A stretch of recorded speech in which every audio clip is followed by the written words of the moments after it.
These are two very special cars. They are the most hardcore, most track-focused models from these two iconic brands. And that makes them pretty hard to live with out on the road. But today, we're nowhere near a public road. This is what these cars were made for.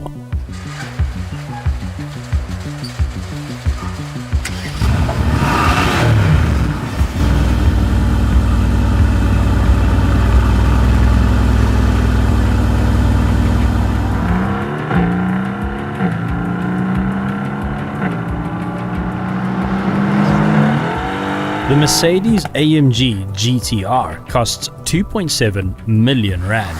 It produces 430 kilowatts or 580 horsepower from its twin-turbo 4-litre V8. It is more powerful, wider, lower, lighter and wingier than a standard AMG GT. It has quite possibly the best interior you'll find in a supercar this side of a Pagani Zonda.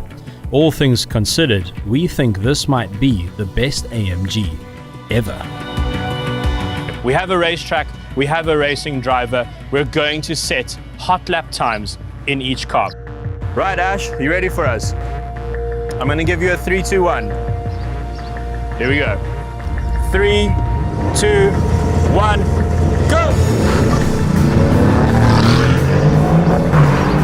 And he's off!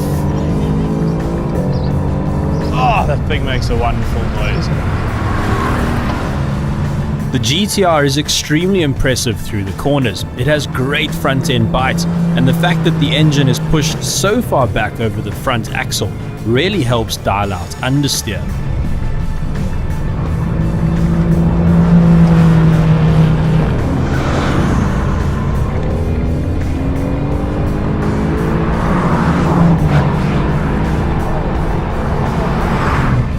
The AMG GTR is just mighty. It has immense grunt from that twin-turbo V8, and there's a surprising amount of rear traction which enables you to get on the throttle early and keep on it. The extensive multi-stage traction control also lets you choose in very fine detail how much you'd like it to intervene. You can dial it down as you get braver, and the car just gets better. Stopping power is impressive from those huge carbon ceramic brakes. But between those discs heating up and the two turbos, the engine bay is a hot place to be, and it can be prone to limp mode intervention on extremely hot days. Here he comes. The Merc looks fantastic. He's on the main straight, absolutely flying. Woo!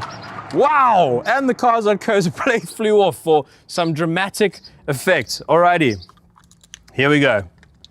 The time that the Merc set 1:25:31. Very nice. It's very, very hot out here. It's extremely hot, actually, probably about 38 degrees. And now it's time to see if the M4 is a giant slayer. Can it take on the Mercedes-Benz? Can I use any more metaphors? Stay tuned.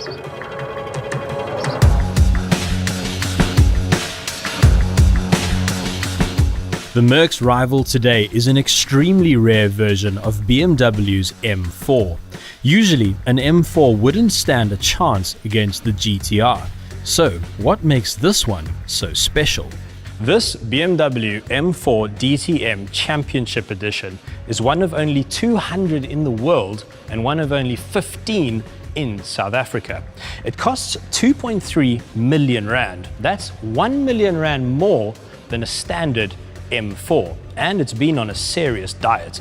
To get the weight down, BMW have stripped out the rear seats entirely. They've added a carbon fiber tailgate, roof and bonnet. They've switched the front seats out for carbon fiber items, and they've added a titanium exhaust which reduces the weight by 7 kilograms. This thing doesn't even have door handles. All of this means that it is 80 kilograms lighter than a standard M4, but that's before you add the roll cage and the fire extinguisher.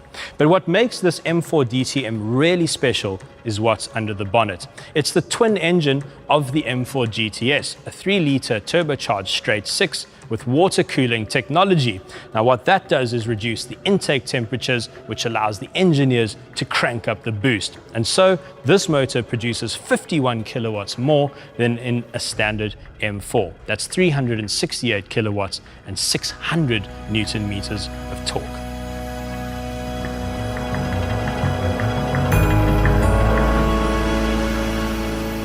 Right, the Beamer's out on the track. Can it steal one from the Merc?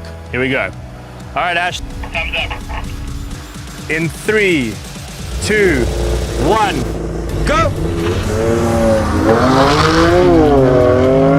Listen to that!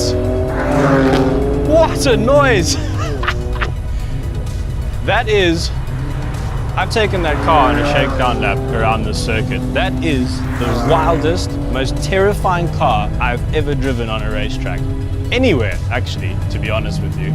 The best way to drive this M4 on track is to turn the traction control off completely. This might eventually require a change of pants, but with the traction control on, you're constantly fighting against the software's intervention, which feels unnatural. Ash was in a proper wrestling match with the M4.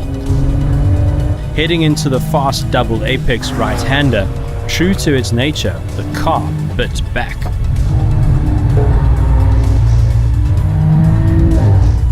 But Ash simply dialed in a dab of Oppo and he was away. The car is properly firm, which made the bumpy braking zones quite exciting. No one would ever say that 368 kilowatts isn't enough power, but climbing out of the AMG and into the M4, Ash reckons the BMW felt a little flat. Tough day at the office, Ash. Here he comes up the main straight. He'll probably be doing about 200 kilometers an hour now, and across the line. Not bad at all. Pretty much what I was expecting, if I'm honest. The Beamer did a 1:27.94. There we go. There is your time difference between the two. 2.7 million rand car, 2.3 million rand car. The most hardcore Mercedes-Benz, the most hardcore BMW, and they're separated by about 2.5 seconds around the track. Thanks very much for watching. Hit cars.co.za for more information about this race. Ash told me after the race that with a bit more practice, he reckons he could have gone quite a bit quicker in the Beamer. But the Mercedes also suffered quite badly in the heat, so it could have probably gone faster too. If you haven't seen the drag race between these two cars, make sure to check it out on our channel. It was a good one. Bye for now. Okay, everyone ready? Radio silent. Fuck. I was speaking into my stopwatch. I'm recording it. All right, everyone ready? Radio silence, please. Cameras ready? Hey, thanks for watching. If you enjoyed that, maybe give it a like and definitely subscribe to be the first to see our videos as they drop. Yeah, definitely do that.